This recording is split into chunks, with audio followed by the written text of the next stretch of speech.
جس کا ڈر تھا وہی ہوا ہے۔ عوام نے گزشتہ کئی برسوں میں اکنامک اسٹیبلائزیشن کے عمل میں مہنگائی، بے روزگاری اور غربت کی صورت میں قربانی دی۔ عوام نے 30% تک کی بھی مہنگائی دیکھی، شرح سود 22% کی سطح پر پہنچ گئی تھی۔ پھر حکومت نے دعویٰ کیا کہ معاشی استحکام سے معاشی ترقی کا سفر شروع ہوگا۔ شرح سود 22% سے گھٹ کر 10.5% پر آئی تو بزنس کمیونٹی نے مطالبہ کیا کہ معاشی ترقی کے لیے شرح سود کو سنگل ڈیجٹ میں ہونا چاہیے، کیونکہ مہنگائی سنگل ڈیجٹ میں آ گئی ہے۔ اور پھر ایران جنگ چھڑ گئی، تیل اور گیس کی قیمتوں میں بے پناہ اضافہ ہو گیا، اور جس خطرے کا ہم نے گزشتہ کئی پروگرامز میں ذکر کیا تھا آج وہ بھی حقیقت بنتا نظر آیا۔ اور اسٹیٹ بینک نے شرح سود میں 1% کا اضافہ کر کے اسے 11.5% کر دیا، یعنی یہی صورتحال رہی تو معاشی استحکام کے بعد ایک ساتھ کم مہنگائی اور زیادہ معاشی ترقی کے سفر کا خواب ہی رہ جائے گا، کیونکہ اسی مہینے میں مہنگائی ڈبل ڈیجٹ میں جانے کا خطرہ ہے۔ گزشتہ ہفتے روزمرہ استعمال کی اشیاء کی قیمتوں میں 14% کا اضافہ پہلے ہی دیکھا جا چکا ہے۔ پیٹرول، ڈیزل، آٹا، پھل اور سبزیاں سب مہنگے ہو چکے ہیں، یعنی انرجی پرائسز میں اضافے کے اثرات دیگر اشیاء میں بھی نظر آ رہے ہیں۔ اور اسی صورتحال میں آج اسٹیٹ بینک کی مانیٹری پالیسی کمیٹی نے شرح سود میں 1% کا اضافہ کر دیا۔ یہ میں لکھا ہے کہ مشرق وسطی میں جاری تنازع کے طویل ہونے سے ملک کے میکرو اکنامک آؤٹ لک کو درپیش خطرات میں اضافہ ہو گیا ہے، خاص طور پر انرجی پرائسز، فریٹ چارجز اور انشورنس پریمیم جنگ کے بعد بہت اوپر چلے گئے ہیں، اور اس کے ساتھ ساتھ سپلائی چین ڈسرپشنز نے غیر یقینی میں مزید اضافہ کر دیا ہے۔ مانیٹری پالیسی کمیٹی کے اعلامیے کے مطابق ان گلوبل ڈیولپمنٹس کے اثرات آنے والے دنوں میں اہم اکنامک انڈیکیٹرز میں نظر آئیں گے۔ اسی لیے مناسب سمجھا گیا ہے کہ مانیٹری پالیسی سٹانس کو سخت رکھا جائے تاکہ مہنگائی کو ٹارگٹ رینج میں رکھا جا سکے۔ اعلامیے میں یہ بھی بتایا گیا ہے کہ حالیہ سروے میں کنزیومر اور بزنس کانفیڈنس دونوں میں گراوٹ آئی ہے، جبکہ مانیٹری پالیسی کمیٹی نے اس بات پر بھی زور دیا کہ حکومت اسٹرکچرل ریفارمز کرے تاکہ ایکسٹرنل اکاؤنٹ میں بیرونی خطرات سے نمٹنے کی زیادہ صلاحیت پیدا ہو اور پائیدار معاشی ترقی کو یقینی بنایا جا سکے۔ جبکہ متحدہ عرب امارات کی طرف سے $3.5 ارب واپس لینے، مگر سعودی عرب سے $3 ارب کے ڈپازٹ ملنے، بین الاقوامی مارکیٹ میں پاکستان کی طرف سے یورو بانڈز ایشو کرنے اور مارچ میں ایک بڑا کرنٹ اکاؤنٹ سرپلس دینے پر تبصرہ کرتے ہوئے اعلامیے میں لکھا گیا ہے کہ جون 2026 تک زر مبادلہ کے ذخائر $18 ارب کی سطح سے اوپر چلے جائیں گے۔ کمیٹی نے اس بات پر زور دیا کہ آگے جا کر فارن ایکسچینج بفرز کو مزید مضبوط بنایا جائے تاکہ گلوبل معاشی حالات کی غیر یقینی سے نمٹا جا سکے، جبکہ اعلامیے میں FBR کی کارکردگی پر تبصرہ کرتے ہوئے کہا گیا ہے کہ مارچ میں بھی FBR اپنا ہدف حاصل نہیں کر سکا، اور اس مالی سال کے 9 ماہ میں جولائی سے مارچ تک ٹیکس شارٹ فال $611 ارب پر پہنچ چکا ہے، اور مشرق وسطی میں جنگ کی وجہ سے فسکل مینجمنٹ کرنا مزید چیلنجنگ ہو گیا ہے، اور پورے مالی سال میں ٹارگٹ کے مطابق پرائمری سرپلس حاصل کرنے کے لیے اخراجات میں زیادہ بڑی کمی کرنا ہوگی۔ اس کے ساتھ ساتھ مانیٹری پالیسی کمیٹی نے اس بات پر بھی زور دیا کہ پائیدار فسکل ریفارمز کیے جائیں جس میں ٹیکس بیس کو وسیع کرنا اور سرکاری اداروں کے نقصانات کو کم کرنا شامل ہے۔ جبکہ اینالسٹ بریفنگ میں اسٹیٹ بینک کی طرف سے بتایا گیا کہ اس مالی سال میں جو $25.4 ارب کی بیرونی ادائیگیاں کرنی تھیں، ان میں سے $21.2 ارب یا تو ادا کیے جا چکے ہیں یا پھر رول اوور کیے جا چکے ہیں، یعنی $4.2 ارب باقی رہ گئے ہیں اسٹیٹ بینک کے مطابق۔ اس میں سے بھی $2.7 ارب رول اوور ہونے کی توقع ہے، جس کے بعد اس مالی سال میں $1.5 ارب کی ادائیگی رہ جائے گی جو ہو جائے گی، اور جون تک زر مبادلہ کے ذخائر $18 ارب ہو جائیں گے جو تقریباً 3 ماہ کی امپورٹ کے برابر ہیں۔ جبکہ مشرق وسطی میں جنگ کے ترسیلات زر یعنی ریمیٹنسز پر اثرات کے حوالے سے بتایا گیا کہ صورتحال کا قریب سے جائزہ لیا جا رہا ہے، اور اب تک ترسیلات زر کا آؤٹ لک مضبوط نظر آتا ہے، اس مستحکم ہے، اور اس مالی سال میں ترسیلات زر $42 ارب کے مقابلے میں $41 ارب رہیں گی۔ ساری صورتحال پر بات کریں گے۔ ہمارے ساتھ موجود ہیں سابق وزیر خزانہ حفیظ پاشا صاحب، اور پھر ہمارے ساتھ موجود ہوں گے ماہر معیشت محمد سہیل صاحب۔ ان سے پوچھیں گے کہ اسٹاک مارکیٹ ساری صورتحال کو کیسے دیکھ رہی ہے۔ پاشا صاحب بہت شکریہ ہمیں شو جوائن کرنے کے لیے۔ جب جنگ شروع ہوئی، قیمتیں بڑھی، ہم نے آپ کو پروگرام میں لیا تھا اور پوچھا تھا کہ کیا یہ خطرہ ہے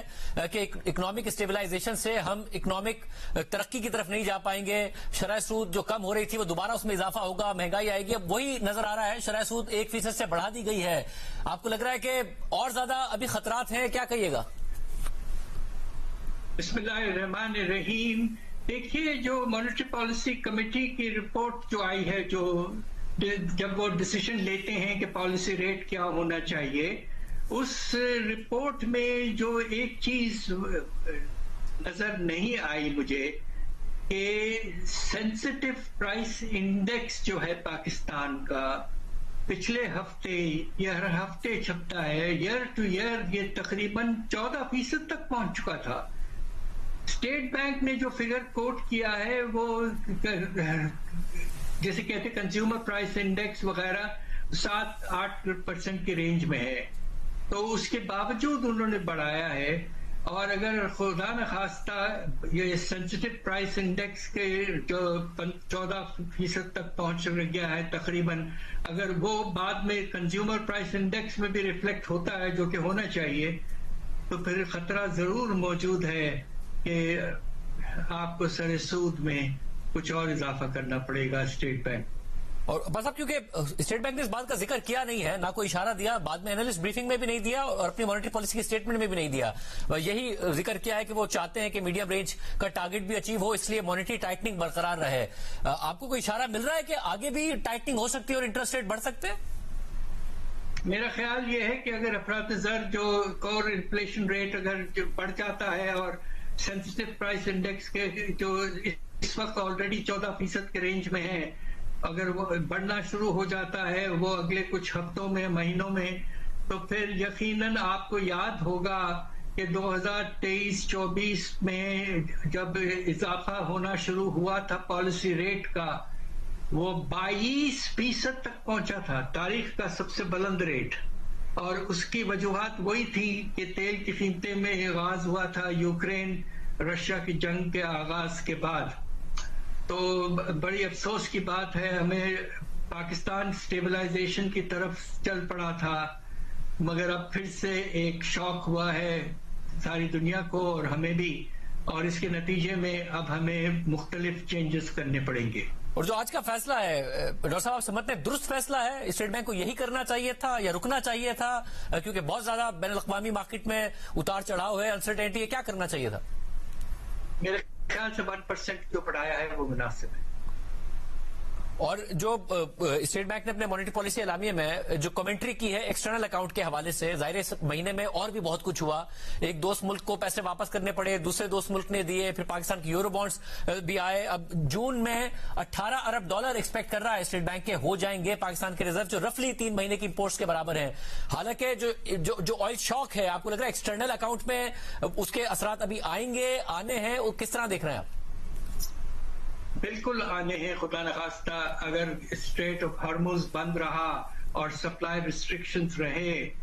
تو اس کے نتیجے میں آپ یہ دیکھیے کہ پچھلے کچھ دنوں سے جو برنٹ کروڈ ہے وہ اس کی قیمت تقریباً $108 فی بیرل تک پہنچ چکی ہے، اور بیچ میں کمی آئی تھی اور پھر سے بڑھنا شروع ہو گیا ہے۔ اور اس کے نتیجے میں اب آپ یہ سوچئے کہ جب جنگ شروع نہیں ہوئی تھی اس وقت جو قیمت تھی وہ تقریباً $70 فی بیرل تھی، یعنی کہ ہوا یہ ہے کہ تقریباً 50% اضافہ ہوا ہے پیٹرولیم پروڈکٹس اور کروڈ آئل میں کم از کم۔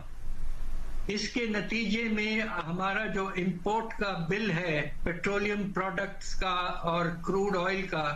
وہ تقریباً $14 ارب ہے۔ تو ایک سال میں اگر یہی قیمتیں رہیں تو $7 ارب خدا نخواستہ اتنا بڑا ہم پر امپیکٹ ہو سکتا ہے، تو یہ پریشان کن سی بات ہے۔ مطلب اور کمنٹری میں مانیٹری پالیسی اعلامیے میں دونوں باتیں لکھی گئی ہیں کہ ایک تو اسٹرکچرل ریفارمز حکومت کو کرنے چاہیے تاکہ سسٹینیبل بنیادوں پر ہم ایکسٹرنل شاک سے محفوظ رہ سکیں، دوسرا ایف بی آر اپنا ٹارگٹ نہیں اچیو کر پا رہا ہے، اس وہاں ریفارمز کی بات کی گئی ہے۔ جب سرکمسٹانسز ایکسٹرا آرڈنری ہیں تو کیا حکومت کو ایگزیکٹلی آپ کا مشورہ ہوگا، کیا کرنا چاہیے حکومت کو اس وقت؟ دیکھیے میری گزارش اسٹیٹ بینک سے یہ ہے کہ اسٹیٹ بینک نے روپے کی قدر کو آرٹیفیشلی مینٹین کیا ہوا ہے بہت عرصے سے، اور اس کی وجہ بہت بڑا ڈائیورشن ہے ریمیٹنسز کا ہنڈی سے ٹو دا اسٹیٹ بینک۔ اس کے نتیجے میں اب آپ یہ دیکھیے کہ ہمارے جو ریئل افیکٹو ایکسچینج ریٹ ہے جو بتاتا ہے کہ کرنسی انڈر ویلیوڈ ہے یا اوور ویلیوڈ ہے، وہ 100 کے اوپر سگنیفیکنٹلی جا چکا ہے، یعنی کہ کرنسی سگنیفیکنٹلی اوور ویلیوڈ ہے۔ اب وقت آ گیا ہمیں کسی نہ کسی طریقے سے ایکسپورٹس کو فردر انکریج کرنا ہے اور روپے کی قدر میں مناسب تبدیلی آنی چاہیے۔ آئی ایم ایف نے تو اس سال کا جو پروجیکشن کیا تھا وہ تو 300 کے اوپر تھا،